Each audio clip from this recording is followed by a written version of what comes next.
Pete stuff. It just, yeah, he just seemed like a good teacher.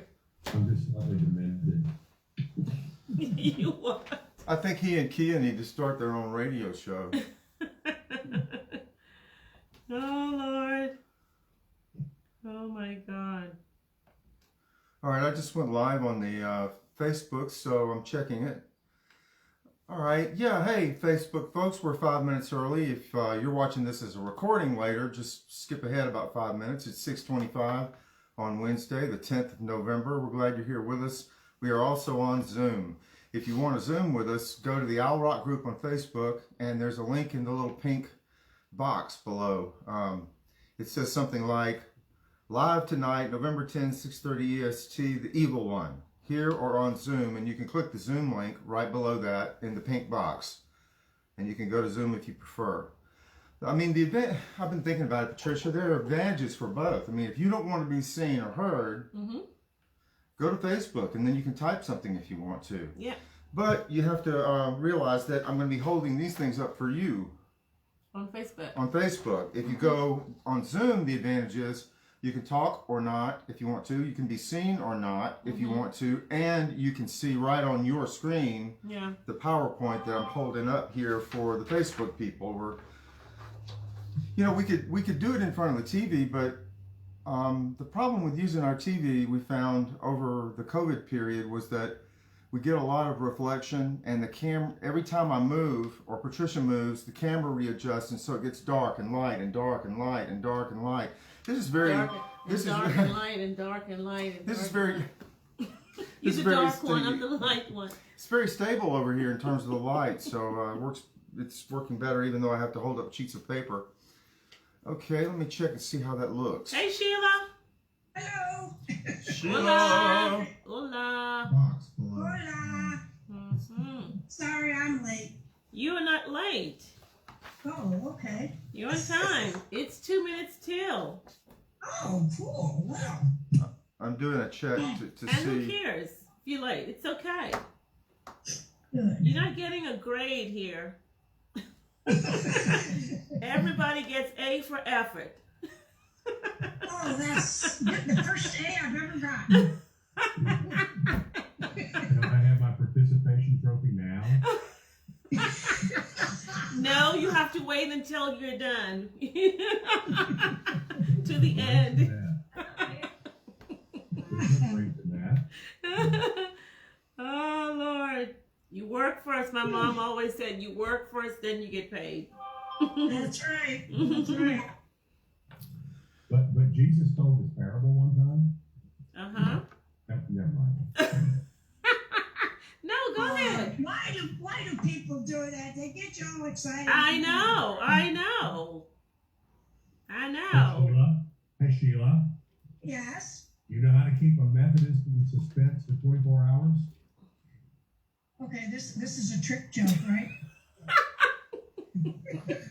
Is that what you're trying to tell me? Just answer the question, Sheila. A Methodist in suspense for 24 hours. No, I don't. I'll tell you tomorrow. Okay, thank you. Oh, you know what? Gene, I can't wait to come to you and Becky's house. I'm going to sit down and you're going to have to tell all the jokes you ever know. Oh, Lord, that's good. I remember that reminds me of the first joke my dad ever taught me when I was 2 years old. Okay. He said, "Hey Bert, this is a joke. You want to hear a joke?" I said, "Uh-huh." And he said, "What's this?" And I said, "A snake?" "No." He said, "What's this?" I said, "Waves?" "No." He said, "What's this?" I said, "I don't know." He said, "I don't either, but here it comes again."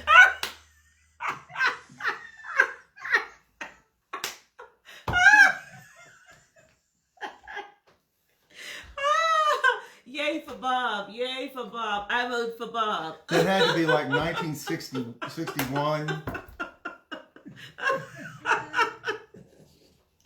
Oh my God, that is hilarious. I needed that. Oh God. I didn't figure I thought it was terrible. I didn't think you would laugh. That is.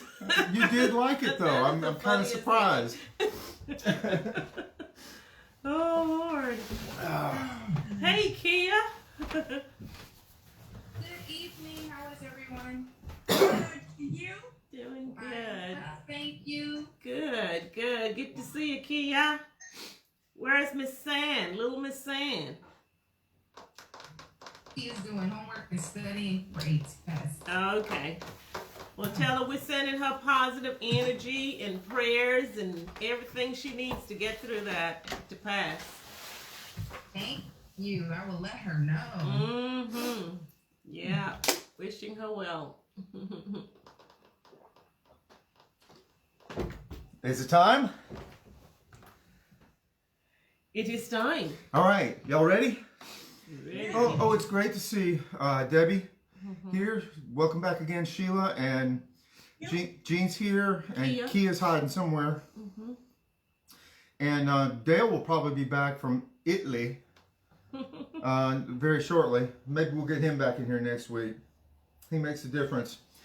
Well, y'all. He went to Italy? Yeah, I pronounce it Italy because it's a joke between Jean and I. Jean and me. I'm sorry. That was terrible. Sorry, grandmother. Sorry, Minky. She was an English teacher. She said, "Now, Bert, you know better." All right. Yeah, so when he'll be back soon. Yeah, he's been doing an archaeological educational tour through our SBS, Society for Biblical Studies. We've got a couple of trips going back to Israel and Palestine and Jordan, supposedly in January, February, March. But I'm not sure they've lifted the restrictions quite yet. They're supposed to lift them soon if they haven't already from Israel. They've been very cautious about letting anybody land with the whole COVID thing. And you have to be tested, and you have to have all the documentation and whatever. Yeah. Well, look, we continue with our Satan study. So this is Satan 7, believe it or not, and we are looking tonight at the question of the evil one. Is this another designation for this one that we call the tempter, the slanderer, the enemy, the adversary, the opponent of God? And it's a good question, and I have a surprising answer for you. You're ready to go? Next one. Ready to go. So follow the little bouncing devil down there. All right, so let's start with this first one. So we've got 3 confirmed. Is there a 4th?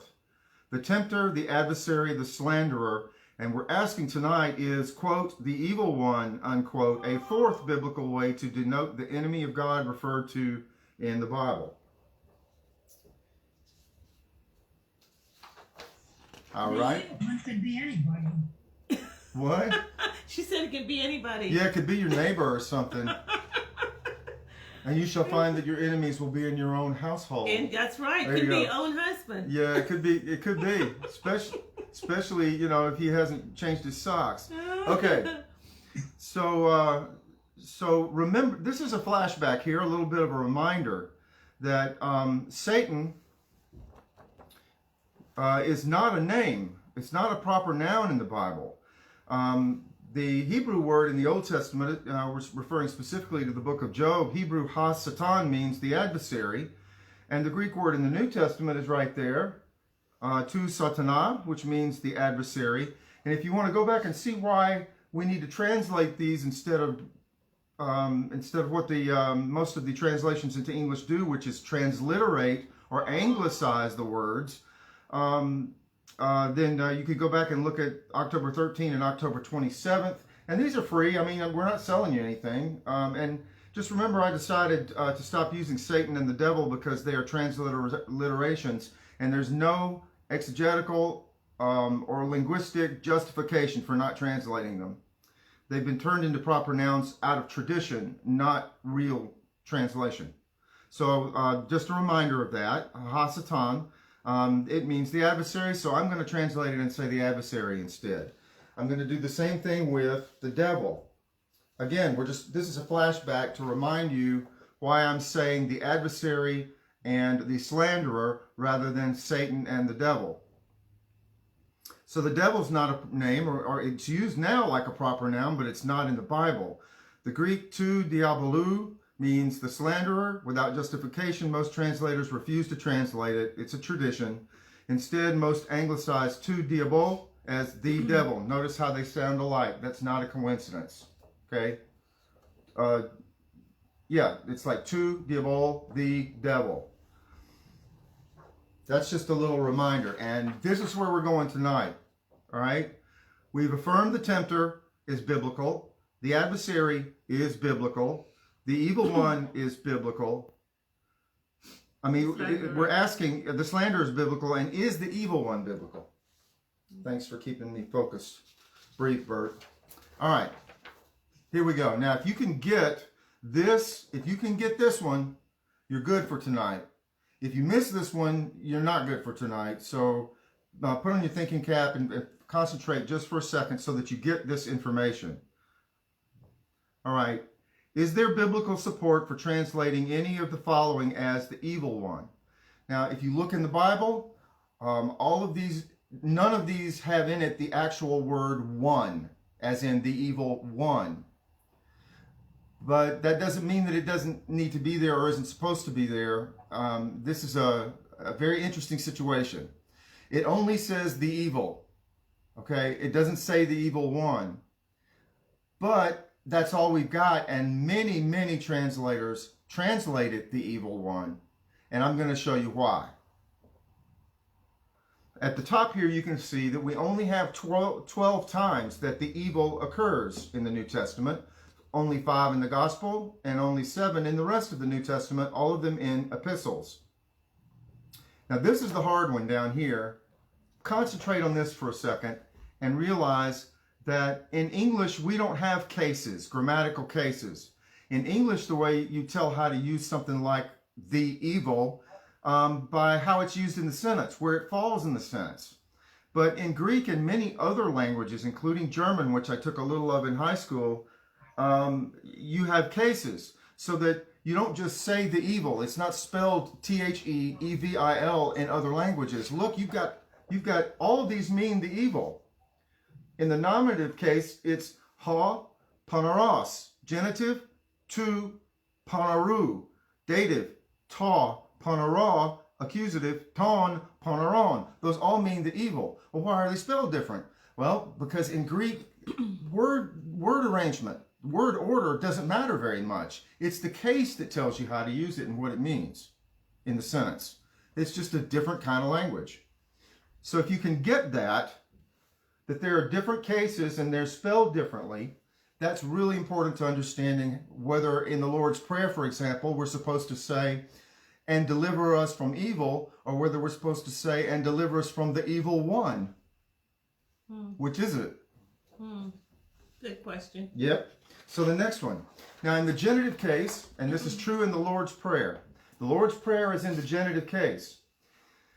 It's weird because it's ambiguous. It doesn't tell you whether it's supposed to be a masculine ending or whether it's supposed to be a masculine article, the, or whether it's supposed to be neuter. You, the reader, have to choose.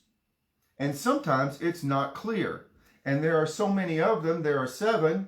And in fact, 4 of these 5 in the Gospels. 4 of these 5 are in the genitive case. And you have to choose. It's up to the reader to determine whether it's masculine or neuter. And that's not always an easy thing to do. So again, here are the 5 cases in biblical Greek. This is the Greek word poneros. It's Koine Greek. Next, please. It's this anyway. Oh, we just put there. How'd you get ahead of me? Did I skip one? Y'all, did I skip one? Probably. Because you were just talking about the... Did you see this one? No. Yes, we did. No, we didn't see that with the genitive case. Yeah, the genitive case. Yeah, okay. All right. Now, these are the 5 cases. In English, readers rely on the order in which the words appear in a sentence to indicate the grammatical function of each word. In biblical Koine Greek, not so. Their case tells the reader the grammatical function of the word in the sentence, and there are 5 cases in Greek: nominative, genitive, dative, accusative, and vocative. So let's go to this one. here are the five verses in the Bible, in the Gospels, that have the evil in it. Notice that 4 of them are genitive, and 1 in the green is nominative masculine.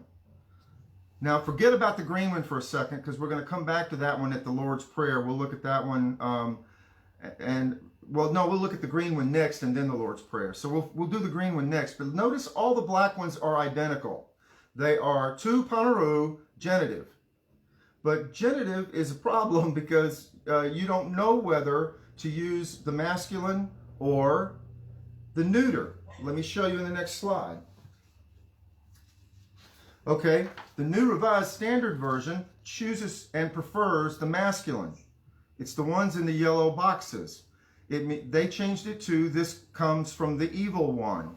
And the next one, but rescue us from the evil one. And the next one down here in black, children of the evil one. And John 17:15, protect them from the evil one. But notice there's a footnote on all but one of them. See the footnote? That's because the translators of the new, go to the next one please, the new Revised Standard, they knew that it's also perfectly legitimate, 50-50, you must choose. It can also be genitive neuter, which means it can read, this comes from evil, or this but rescue us from evil, or deliver us from evil. That's the Lord's Prayer right there, that Matthew 6:13. And then down here, the children of the evil one doesn't have a footnote because they made up their mind on this particular one to do it differently, which is a mistake in my estimation. And then this one right here, the last one, protect them from, it can be evil, not the evil one. We have to choose. We, the reader, the translator, whoever is reading this, has to choose. Did the writer mean nominative, genitive neuter, or genitive masculine? Do you understand the problem? It's ambiguous. That's the way the language works. It's up to us. So let's look at the green one. Now, the green one is different because it's nominative masculine, and it's translated here, the evil one comes and snatches. Let's look at that whole verse, and let's compare how Mark and Luke present that very same verse. Check this out. All right? So, over on the left in the green is our Matthew verse. It's the one in the nominative case. All right, up at the top here, let's go over this and make sure you understand what you're seeing. This saying of Jesus, it's one saying. This is one saying in 3 versions. This saying of Jesus appears in 3 Gospels. These 3 Gospels use 3 different terms for the tempter.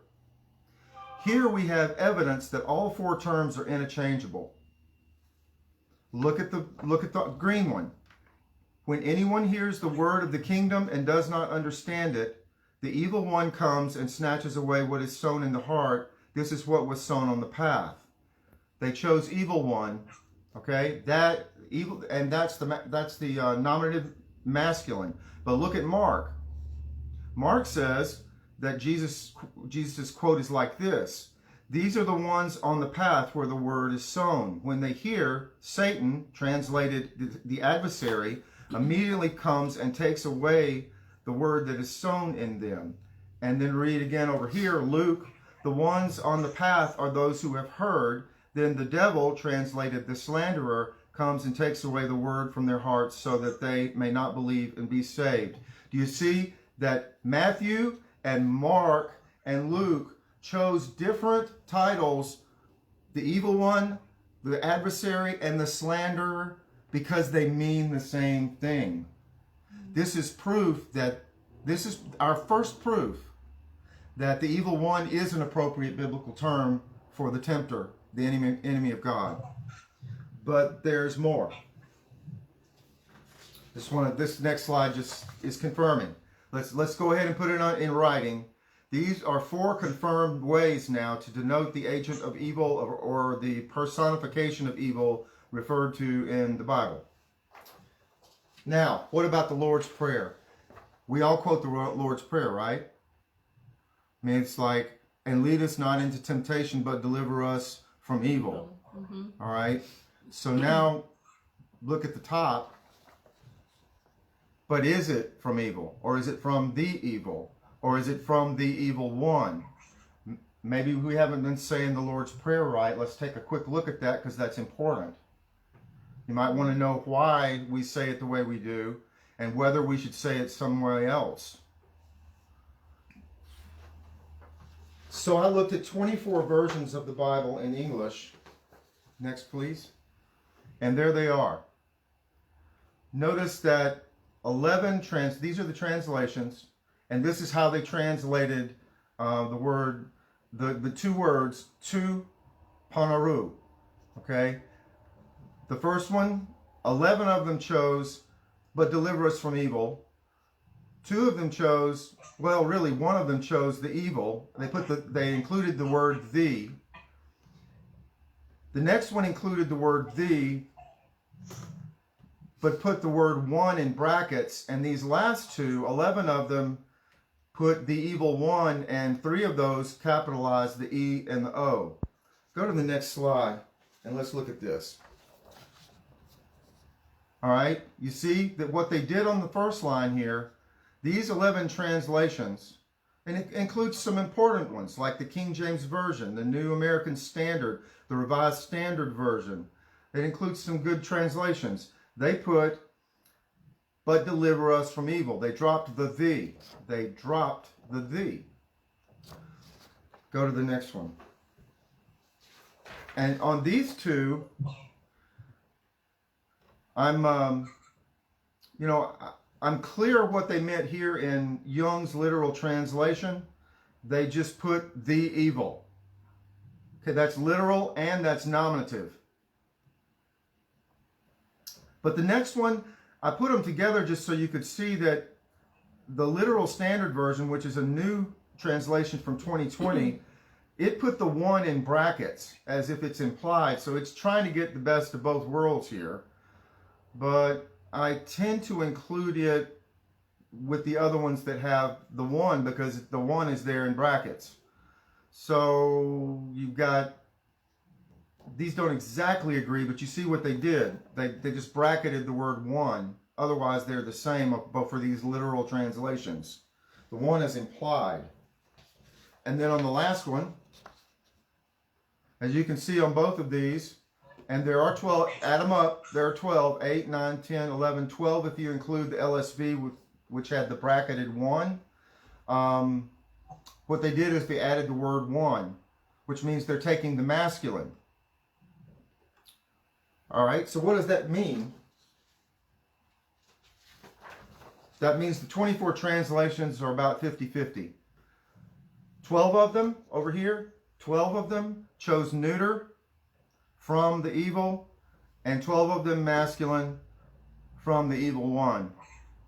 I noticed too, it's capitalized, the last one, evil one. Yeah, those 3 versions, the Bible in Basic English, the New Jerusalem Bible, and the New Literal Translation, all capitalized it, turning it into a proper noun. I don't buy that, but it's in the same camp as the ones who chose not to capitalize it. So it's 12 of each. So obviously, when they got to the choice of, do we choose the neuter and say, deliver us from evil, like we say every Sunday morning, or do we change it to the masculine, deliver us from the evil one, they're 50-50 divided, of those 24 translations. So the question is, what do we do?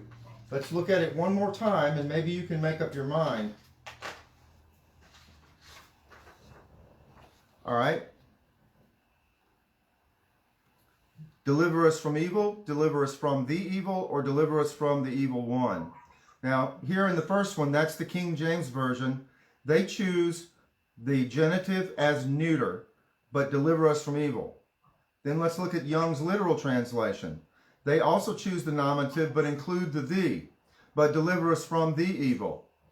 And then, as you've already seen in the New Revised Standard Version, they choose genitive as masculine, but rescue us from the evil one. But there is a footnote right here to let you know that it's also okay to change it to, but rescue us from evil.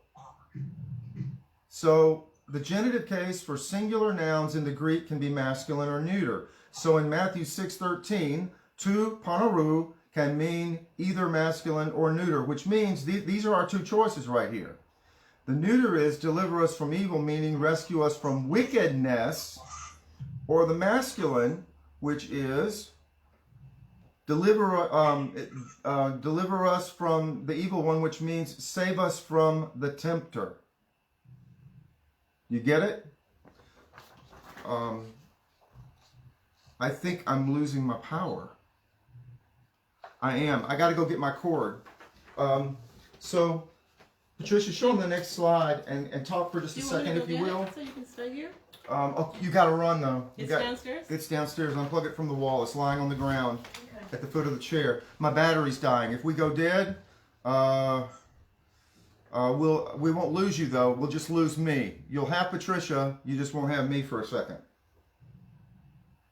So here it is. What do I prefer? I prefer the genitive as neuter, deliver us from evil, which means rescue us from wickedness.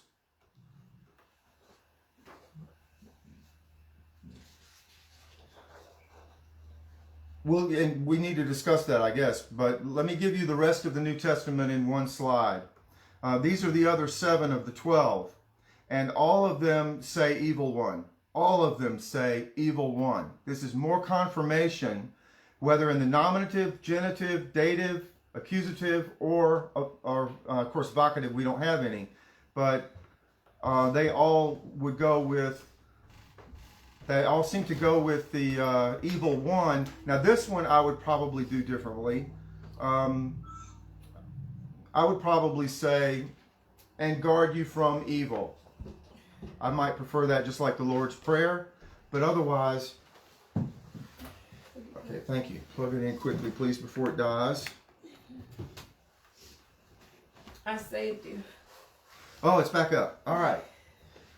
Okay, so now that we've decided that, here's a final question that I thought I would bring out today about the evil one. Okay, we've decided that the evil one belongs. It's a title that belongs in Scripture, along with the tempter and the adversary and the slanderer. So my thoughts on this around the identity or the definition of the evil one. Next, I think you're going to have to skip 2 maybe. Okay. We just did that one. Okay. All right. Is that where we are? I think so. No, I just did that one too. Okay. All right.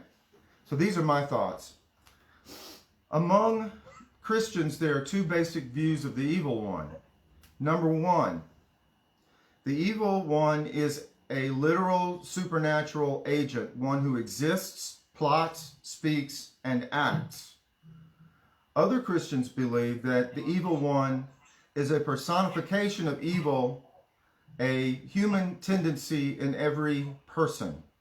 By personification, I mean a literary device that gives human qualities to a non-human thing or idea or feeling. For example, this is a personification here. Justice is blind. Justice can't be blind. It doesn't have eyes. But it's a personification because it's treating it as if it is a person. The sun smiled down. The sun doesn't have a mouth, right? You're muted. I'm muted? Mm-hmm. You need to do something there on your computer. When did it happen? Right there. Just undo the, yeah. When did that happen? I don't know. How long have I been muted? About 2 minutes. No! 2 seconds. 2 seconds. Your last words were justice is blind, and then we. Oh yeah, justice is blind. Justice doesn't have eyes. Okay, it's making justice like a person. Okay, and then the sun smiled down. Well, the sun doesn't have a mouth. The city never sleeps. Well, the sun doesn't take naps. But we can say it does because it sets. You know, it goes to bed. Mm-hmm. The sun has gone to bed, and so must. You know that from Sound of Music? Mm-mm. All right, my thoughts continued. Next slide, please. So, In the following verse, one might view the evil one as a literal supernatural agent or as a personification of the proclivity for evil within the human heart. Ephesians 6:16, Paul wrote, "With all of these take the shield of faith, with which you will be able to quench all the flaming arrows of the evil one." So the question is, I have several, is faith literally a shield? No. So that's a figure of speech. Does the evil one literally shoot flaming arrows at everybody? No. No, figure of speech. So if the shield is and the arrows are figurative, then we might consider that the evil one is figurative too, as a personification of evil feelings, thoughts, intentions assaulting us from within. Again, I'm just saying there are many Christians who understand the evil one as being like a person or a spirit or an entity, an agent of evil. And other Christians see it as a personification of the evil in the human heart. That's interesting because that. Anyway. Okay. All right. So this one, my thoughts continuing again. All right. Yes, Jesus used personifications in his teaching, including the evil one called the slanderer, the tempter, and the adversary. Yet likewise, Jesus was clear about where evil resides. It's within us. In Mark 7:21-23, he writes, "For it is from within, from the human heart, that evil intentions come: fornication, theft, murder, adultery, avarice, wickedness, deceit, licentiousness, envy, slander, pride, folly. All these evil things come from within, and they defile a person." That's really the end of the study, but I wanted to just show you this so we can kind of see the checklist. So we looked at the evil one tonight, and the reason that that there are so many more, but we can cover all of these next week, because most of these after the evil one only happen once. You know, like the enemy only happens once, and Beliar only happens once. So that puts us finished with the evil one in terms of what I had to present, and we can discuss now. And next week we'll look at all these other rather brief or singular references to the evil one. The enemy, the god of this world, the ruler of this world, the ruler of the power of the air, the father of lies, the accuser of our brothers, and Beliar or Belial. All right, ladies and gentlemen. I'm looking down here, and all right. So if you want to make these large again, that's fine, the pictures, and so we can see. And thank you, everybody. What have you been thinking, Jane? So, do we poll the congregation to take a vote on which of the 12 they vote for? Yeah, I know. Yeah, so who votes for deliver us from evil versus deliver us from the evil one? Anybody want to give their opinion?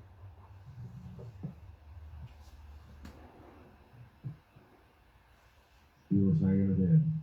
I think someone deliver us from evil. I like that one too. I agree with you, Deborah. Yeah, because there is evil all around us, and many times we have to fight off evil. Evil is around us, and of course, as you said, evil thoughts are within us as well. And so, especially when we pray the Lord's Prayer and say, "Deliver us from evil," that's the evil that's without and the evil that is within. That's why I picked it. Exactly, Debbie. I felt like it covered more bases. It was broader. It was more general, you know. Evil whether without or whether from within. Yeah. That was my thinking on it. It means we don't have to drop the "the" because it's still nominative. We could say the evil, meaning evil in any form that it takes, but in English, just leaving that the in there just seems confusing. I don't like dropping a word, but I think in this case it's warranted. Why do you think it was added, though? You know, was it to... It wasn't added. It was originally there. We're dropping it. Yeah, I mean, so why was it there? Well, languages are different. I really don't know. I mean, most of the time you want to retain the letter the. It's really, really important. But in this case, it's so fuzzy because of that genitive case, which means you have to pick masculine or neuter, which means you have to pick between the evil or the evil one. And if the is not there, it's clearer. If the one is there, it's clearer that you picked one or the other. I think you have to look also at the word evil. What does evil mean? I mean, what does that constitute? I mean, evil can be, I don't know, you know, certain things we might consider sins. Evil can be, some people consider evil witchcraft. Some may consider evil being some influence from the, you know, supernatural power. Or it can be a murderer, or, you know, a thief. You know, people just, you know, someone who kills an old lady who's, you know, going to the store and just robs her and stabs her, and you know, then we kill that. So that's evil. Well, in the Greek, so there's certain different definitions. That's true, but in the Greek lexicon, it's really simple. It's poneros, and it means evil, wicked, bad. Anything in that category. Evil, it's evil, wicked, or bad. I'm getting a voice from somewhere. Yeah, I don't know where that feedback is coming from. In the Greek, Bert, there's no gray. It's black or white. Well, actually, I think I was saying the opposite. Oh, I'm thinking in terms of good and evil. Yeah, the good and evil would be opposites. That's correct. Good and evil are opposites. And it's interesting because Luke's Lord's Prayer version doesn't even pay any homage to the evil at all. Yeah. Temptation and then just takes a left turn at Albuquerque. That's exactly right. They just, I mean, in Luke's, it's a much shorter prayer. It just ends with "Lead us not into temptation." And there are some later manuscripts that add it, but it's clearly a scribal addition to make it conform and agree with Matthew's version. But Luke's oldest and most reliable manuscripts just end with "Lead us not into temptation." So the only book of the Bible that has this "deliver us from evil" part is Matthew. The Lord's Prayer is not in Mark. It's not in John. It's in Luke. It's just shorter. And the Roman Catholic Church uses that abbreviated version more than the other. And the congregation, in saying it corporately, stops there. Yes, they do. I wonder why. Why though? Why do they stop there? I'll tell you why. There are some later manuscripts that add the phrase or something similar to it. There are different versions, but they add the phrase, "For thine is the kingdom and the power and the glory forever. Amen." Mm-hmm. These are interpolations. They were added into the text in later manuscripts because that was what they were saying in their liturgy. So somehow it got copied in because people were used to seeing and hearing that. It got put in the Bible, maybe in a margin or a footnote originally centuries ago. But then it became, then the King James version came along, and it followed along with the Septuagint, and that got put in. But it's not in most modern translations of the Bible. It's not there. It's a footnote. And in Roman liturgy, those are the words spoken by the priest, not the congregation. But we kept it in the Anglican tradition, against Methodist and Protestant tradition.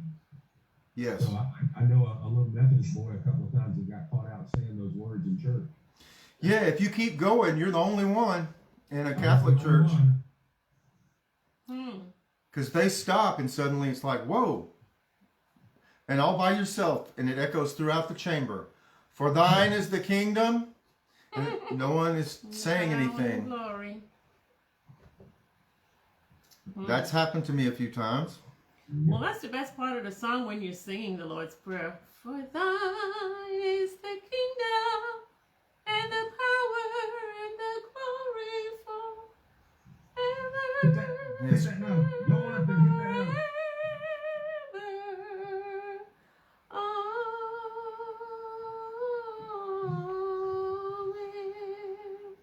So I mean, I like the ending of that. It builds it, that when you get to thine is the kingdom. So I mean, I like it there. I hear in terms of the origin of the prayer.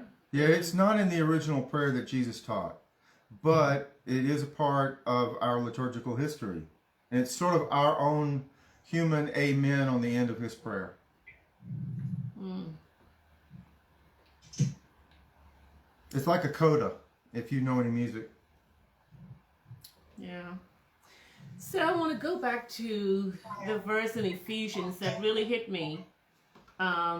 It talks about the shield of faith, put on the shield of faith, where you should quench all the fiery darts of the wicked in the King James Version, as I learned it. And I always interpreted that or heard that as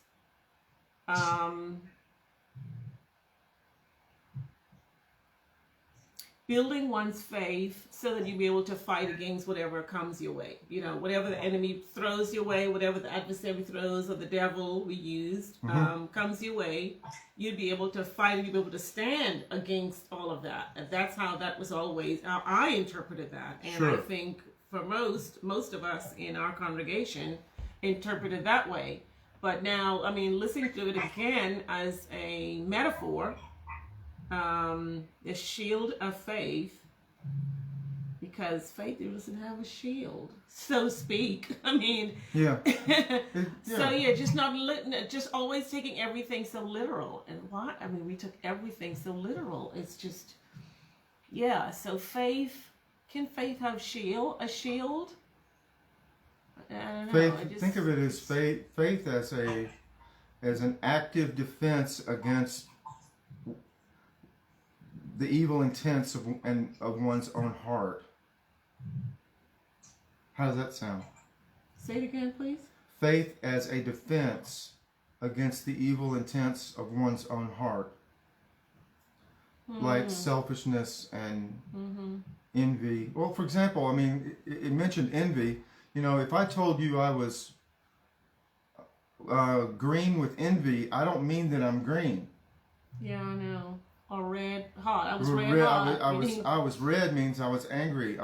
He's yellow means he's a coward, but we're not describing. I mean, that's figurative. Yeah. So if we're speaking figuratively about a shield of faith and the flaming arrows of the evil one, maybe what we're talking about is whatever spiritual evil attack is happening to us, at least internally, if not externally, whatever's happening to us, that faith is our best defense. And faith is a matter of resting and trusting in God's providence as opposed to our own effort. So that good old familiar definition of faith is the substance of things hoped for and the evidence of things not seen.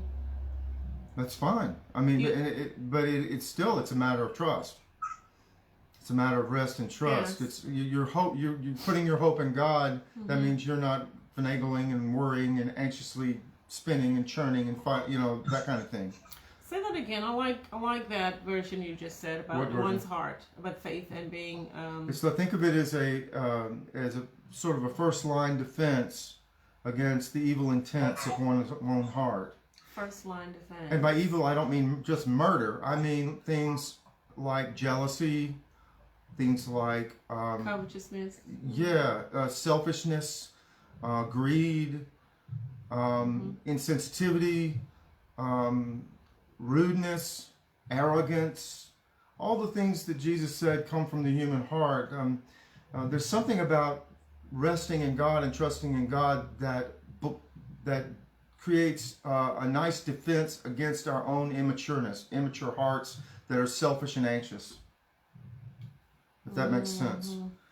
So many Christians would say that is the evil one, The evil one is way of talking about, is way of personifying, like we personify our color, I'm red with anger. Mm-hmm. Our anger is a feeling. It's not a color. Well, so envy in our heart, or jealousy in our heart, or whatever you want to talk about, selfishness in our heart. It's not an evil one, literally, but it is the jealous one. It is the slanderer. It is the liar, in the sense that that's a personification of my own heart's propensity to lie. Not from an individual or a Not spirit from, or yeah. being. See, or I'm just saying, it's one or the other. Now, some people would say it's both. I would presume that some would say, well, some evil comes from the human heart, and some comes from this entity or this agent that we call, that most people call Satan. Mm-hmm. But there are Christians who don't see an entity. They see a reality in the human heart where all evil comes from. If Jesus is saying that all evil comes from the human heart, then there's no need for an external evil agent. Yeah, but what if the external agent influences me as an individual? A lot of people believe that. Then it becomes evil in our hearts. A lot of people believe that. You don't. No, I don't. But a lot of people do, and I respect it. Yeah.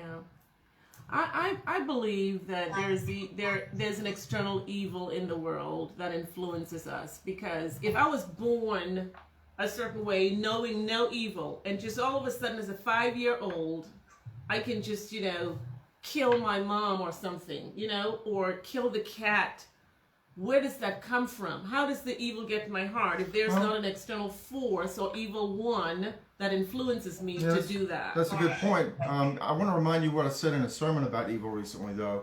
I asked you to do a thought experiment. Imagine that the earth was exactly as it is right now, but all the humans disappeared. Yeah, I remember that. And if all the humans are disappeared, and the animals are all here, and the plants are all here, and the houses are all here, and everything's all here, but there are no humans, and then I asked you to point to evil, what would you point at?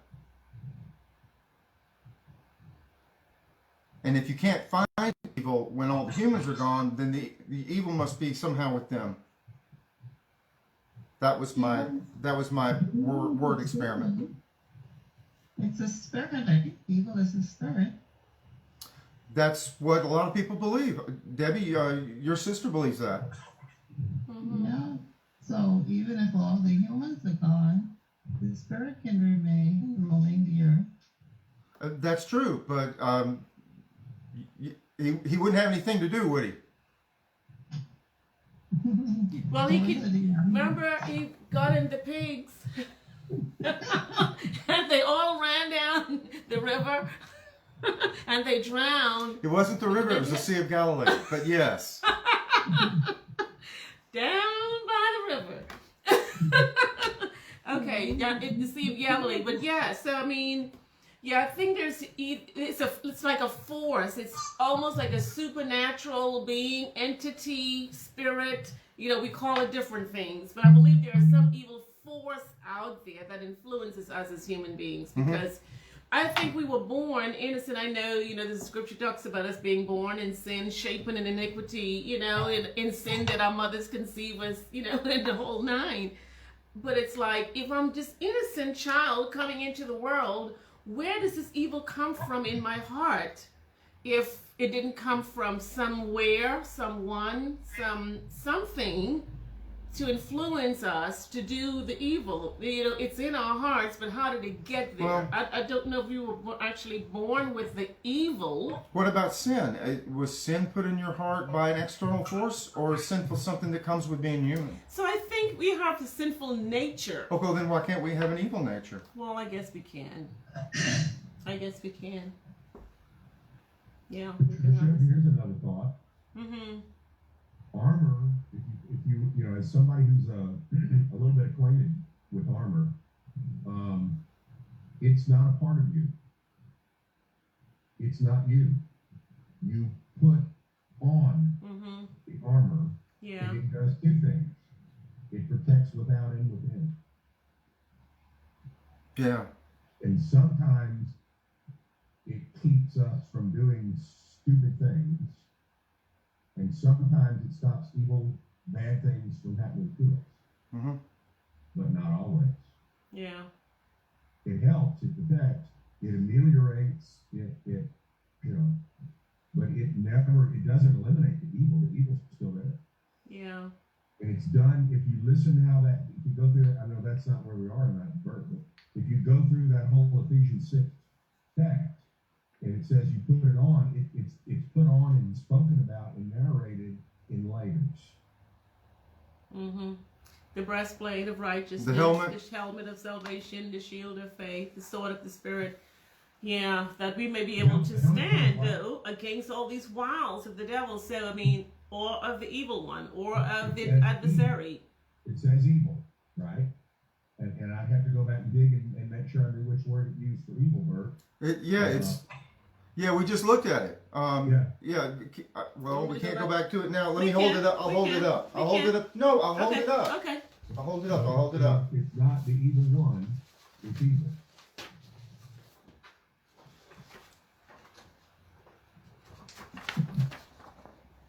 Yep. Make sure they can see it on Zoom. So can you see it? Yep. Yeah. So look at it on this one too, because I mean the idea is that it's that genitive case, and you have to pick: is it one? Is it the evil one, or is it evil? It's right here. It's right here. The flaming arrows of the evil one, and it is genitive, so you have to pick whether it's the evil one or evil, and it's 50-50, and almost all the translations in that particular verse pick the evil one, and that makes sense because it should be an evil one if someone's shooting an arrow. I mean that's the metaphor, that's the figure that's being used. So you could be consistent and say the evil one, but again, it's a personification for me. So what we're talking about is that the faith that we have, the rest and trust that we have in Christ Jesus, is our best defense against our own evil hearts and the evil that comes from them and the things that it makes us do. Arrows don't shoot themselves. That it's a great metaphor. Yes, it's tremendous. Yeah. Yeah, but the helmet comes last, and then you take up the sword. And by the way, in history, I've never seen a shield that extinguished flaming arrows. So for me, it's pure metaphor. Yeah. Shield of faith. I can't even wrap my head around how you would design a shield that would extinguish a flaming arrow. A shield of water? I don't know. Yeah, I'll be on the bottom of the pool, shoot all you want. Some kind of metal, maybe metal, but But metal won't extinguish. Here again, we're trying to make it literal. Yeah. It's clearly not. Yeah. What are your thoughts, Sheila? You've been a little kind of quiet. What are you thinking? Well, I'm just trying to absorb it all. Okay. Especially getting into the Lord's Prayer. I guess some of my Catholic background comes in with that. Deliver us from evil. And I've looked at most of my books here too, my Bibles, and it all says evil one. I've never heard that in the Lord's Prayer. Yeah. Evil one. Yeah. Never. Yeah. And and when I say that prayer, I'm thinking of evil around us, not an evil person or the evil one, if that's what you want to call him. I think when it says deliver us from evil, it's what's going on around us that we don't participate in all that. You're keeping us from that. We have enough faith in you that we follow you. We don't follow the evil. So you're here taking us away from it. Does that make sense? It does. Yep. Your experience has been similar to mine. It's interesting, Sheila, that it says, lead us not into temptation, and one of the one of the references to the evil one is the tempter. So, I mean, you could almost say that, you know, deliver us from the tempter. You could almost say that. And if we're deliver us from the evil one is correct, then we're also saying deliver us from the adversary, deliver us from the slanderer.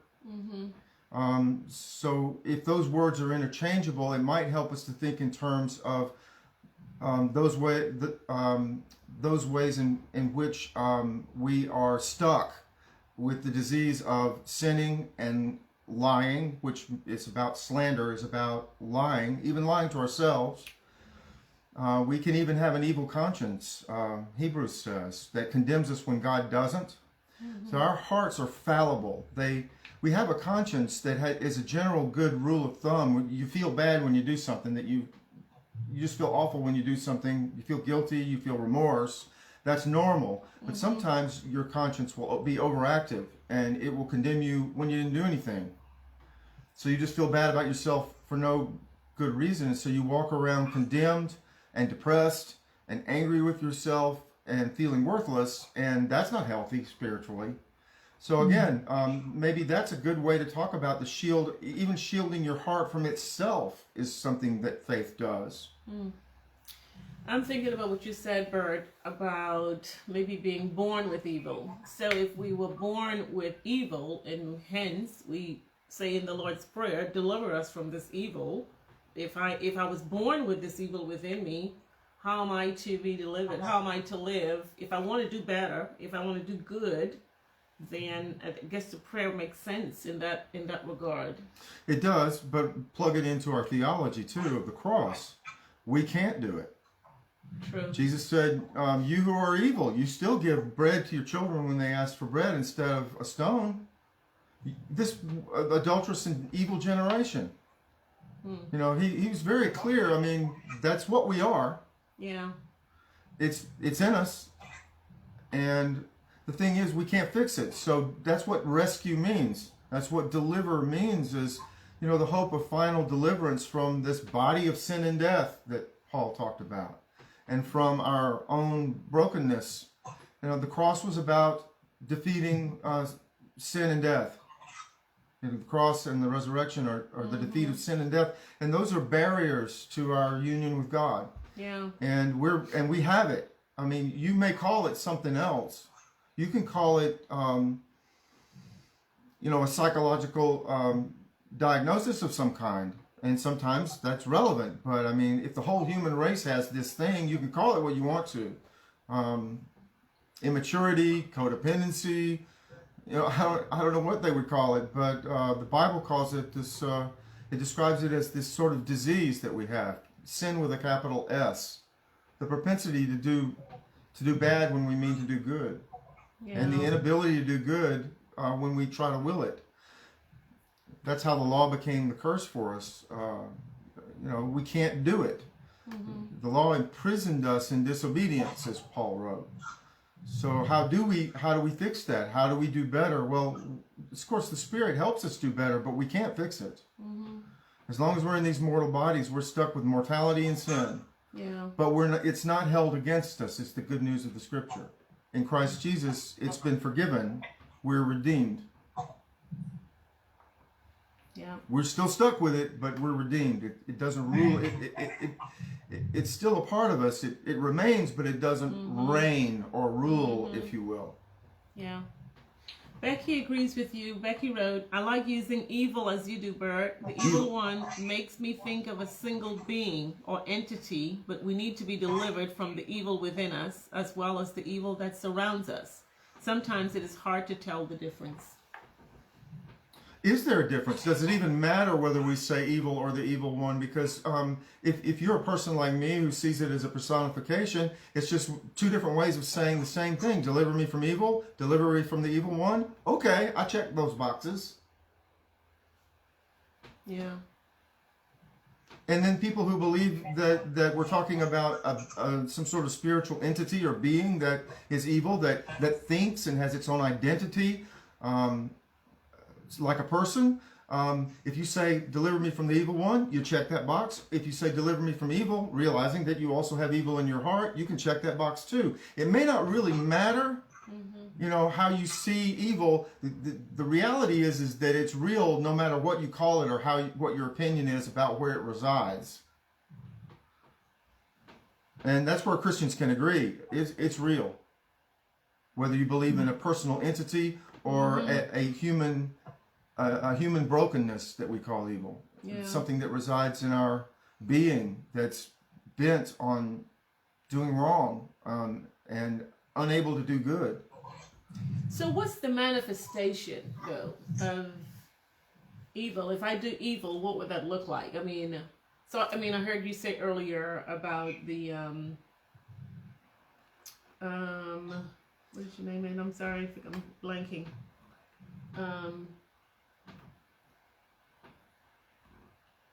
And how you described evil.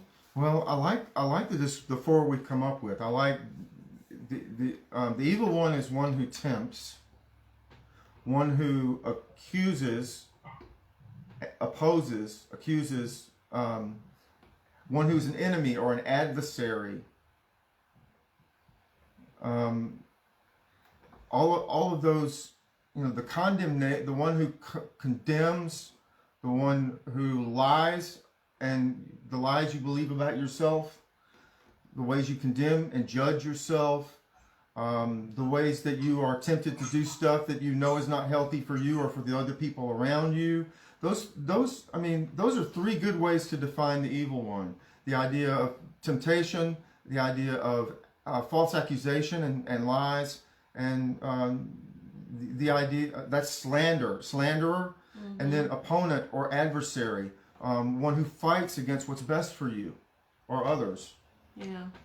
And those battles are wars that we have going on inside of all of us. If that helps. What do you think, Kia? You out there somewhere, Kia? And basically I was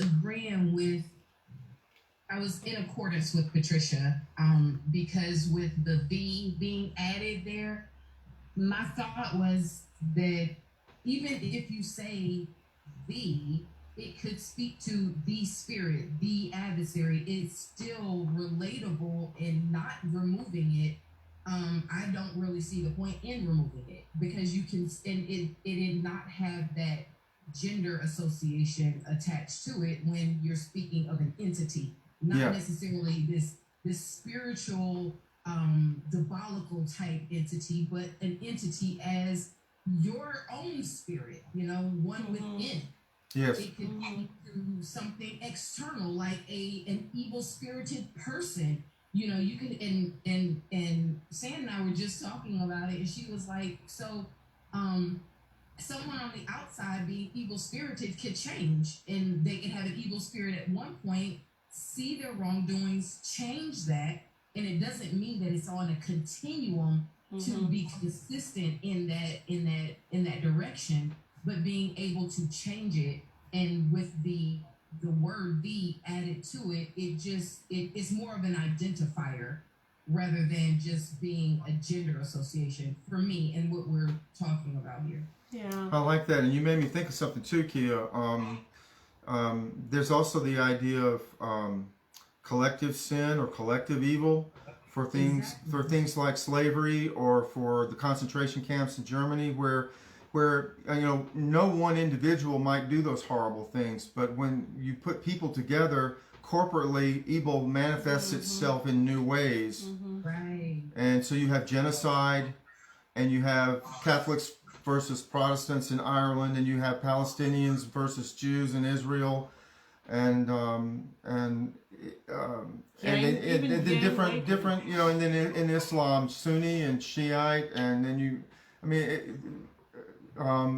collectively, we're capable of doing evil on a corporate scale. Yeah.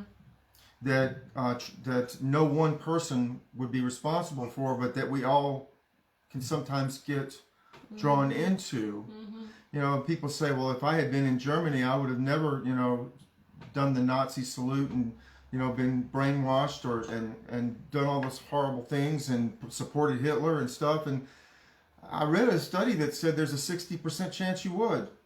I mean, when you're swept up into an emotional and widespread movement like that, there's pressure for you to conform that adds to the possibility that you might go along with something just to save yourself.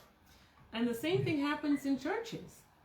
If everyone's believing the same thing, I mean, you're not going to be the odd one out. Well, very rarely you would find, someone who would stand for something, whatever they believe in, even if the pastor or whomever disagrees. But for the most part, when you're in a neighborhood or in a community, you kind of collaborate. You go with the flow. Yeah. It's like, if my family believing this, we're all going to believe this. It's this, we call it in family systems theory, this enmeshment, where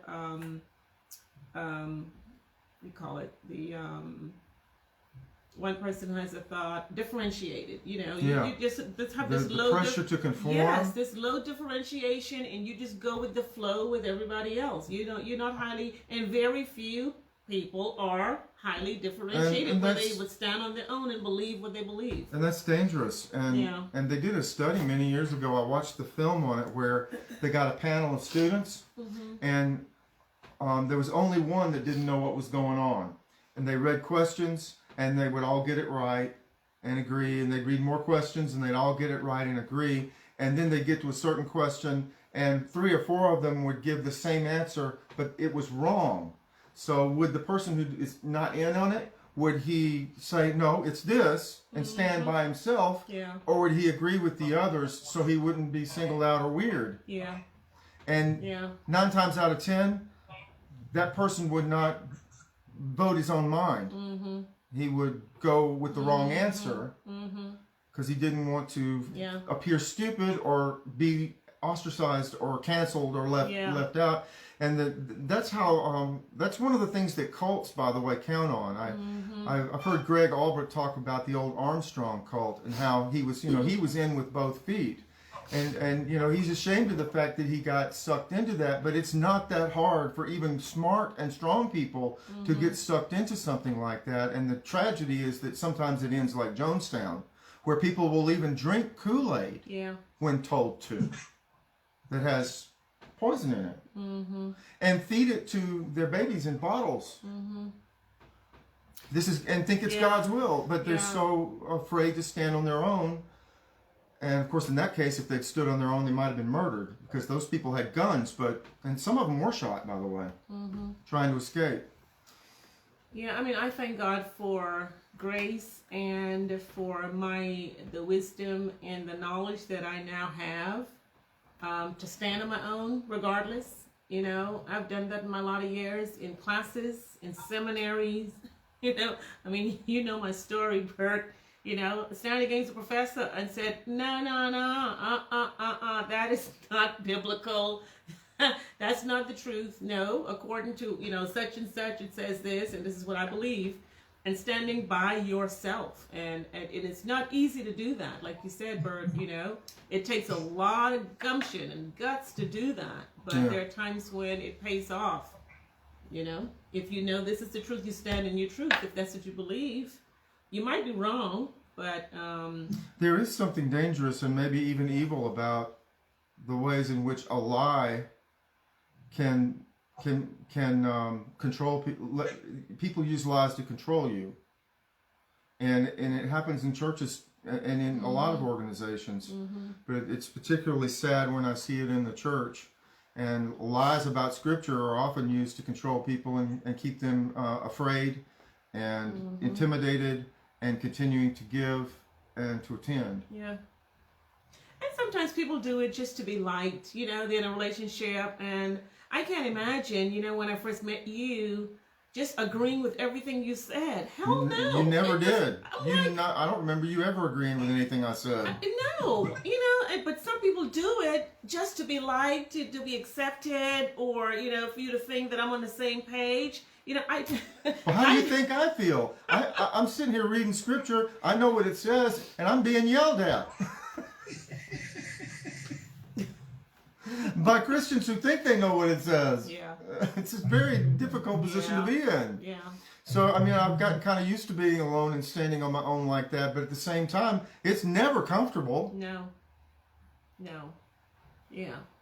And Did I hear you, Gene? Were you trying to jump in? I just said, how do you feel about that? Yeah, I know, really. It's like I need therapy. Yes, Lord.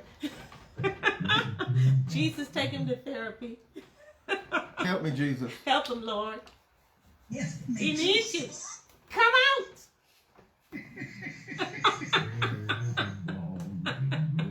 Sing, Gene. To Sing, Gene. heal a It might come out. soul, there is balm. Yes.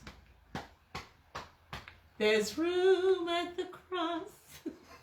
Are we having an altar call at Bible study? Yeah. We're having an altar call. Will you bow your head so you get down on your knees? Every eye closed and every head bowed. I see that hand. I see that hand. No, don't even. Don't even. As the choir sings the 99th verse of Just As I Am without one plea. Oh, And all the people in the back are going, it's 4:30 in the afternoon. I've been here for 6 hours. I want to go home. No, we have the step show coming up next. Yeah, the jazz dancers are next. The Jesus jazz dancers. They're coming right up. I will not have y'all make fun of our church like that. How dare you? How dare you? We need Muppets, puppets. We need the bell choir.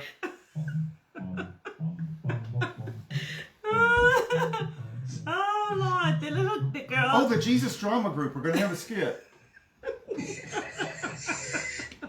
The dancers are coming in the choreography. the dancers, what do you call it, Debbie? Oh, they have a magician too. He's going to make Christians appear and disappear.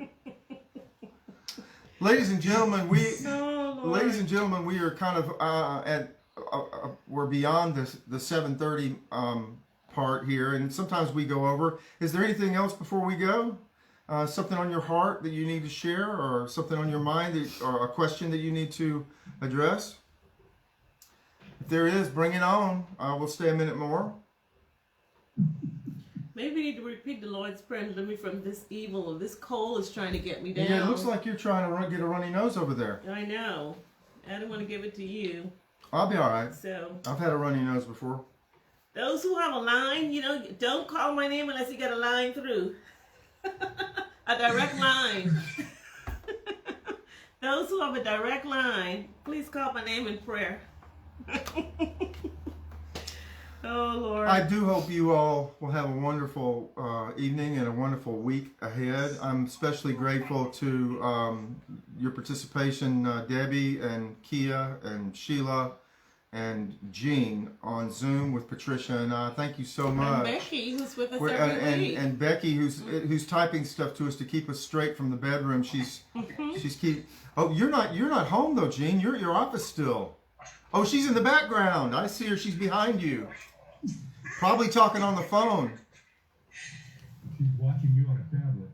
Oh, she's got a tablet. Okay. Okay. It's stone and there's no commandments involved. Yeah. Ask her if she can understand what you're saying on her speakers. Oh, she's got them turned off, doesn't she? Yeah. Okay. All right. She needed me a long time ago. That ain't right. Becky, may I borrow that remote, please? Hey, y'all looked great on your horses the other day. I liked that shot you took of Becky on the big horse. Yeah. I miss horseback riding. I haven't done it in a long time. I can fix that. Yeah, you can fix that, and you should. I'm coming your way, man. Let's do it. Let's do it. Well, let's call it an evening. Thank you all for being here with us, whether you were here on the recording, watching the recording, or we appreciate it. And send us an email, send us a text, send us a message, and Patricia and I and Jean, we'd love to hear from you. And let's look forward to this coming Sunday. Jean's church in Lafayette, and Lafayette is what is it? It's 10 o'clock Eastern, 11 o'clock Central. No. 10 o'clock Eastern. Say it again. 10 o'clock Central, 11 o'clock Eastern. 10 o'clock Central, 11 o'clock Eastern, and ours is 10 o'clock Eastern, 9 Central, correct? And we're always here at 6:30 Eastern on Wednesday nights, and Gene does a study at 11 Eastern, 10 a.m. Central on Wednesday mornings, and just go to Gene Martino Jr.'s Facebook page, and you can either go join that by Zoom or by also live streaming from Facebook. God bless y'all. Gene, I really was going to make it today. I thought I was, and I looked at my schedule and I realized I had an 11 o'clock meeting, same time. So I apologize. I really had planned to be there today, but I will. It's going to happen. It's all good. It's going to be fun. Yes. The next time you're in Louisiana, you be sure to drop into Bossier City. I will do my best. Okay. I will do my best. I'd Thank like to you. meet you. I'd love to meet you too. Are you still going to the Methodist church up there? Yes, I am. Cool. Yeah. All right. Working out okay? It's working out really good. Yes. Congratulations to the Atlanta Braves. Oh, yes. Thank you. All Yeah. the way. Yeah. Congratulations, Braves. They did a good job. Atlanta Braves, Atlanta Braves. Sheila, who's that I'm listening to in the background? That's my husband talking. Yeah, well, would you tell him I did a sermon on the Braves on Sunday? He should listen to it. Yes, you all have to We listen to did a that. sermon on the Braves. You have to listen to it. We'll go to YouTube and find it. Yeah. Interesting sermon. It's on my YouTube channel. It says, I think, and it's also on the Facebook, on my regular Bert Gary page and on the Owl Rock page. The title of the sermon is Inspired by the Braves. Okay. Mm-hmm. Yeah, we'll have to look it up. Yeah. He would love it, I think. Yeah. Hey, y'all take care. Thanks for being with us tonight. Bye, everybody. Bye, everybody. Good to see y'all. Bye-bye, Take Facebook. care. Bye-bye, Zoom. Bye-bye. Well, y'all. See All y'all. right. Bye bye. See you, Debbie. Bye-bye, Debbie. Bye. Who's that? Who's that, Jalen? Oh, Whoever I it think is we is cut gone. off, yeah. I think that was Jalen. Why can't I find the off button? It's like it's hidden somewhere. So I got to turn this off. Excuse me. Yeah. You are really running your nose is running a lot. Mm-hmm.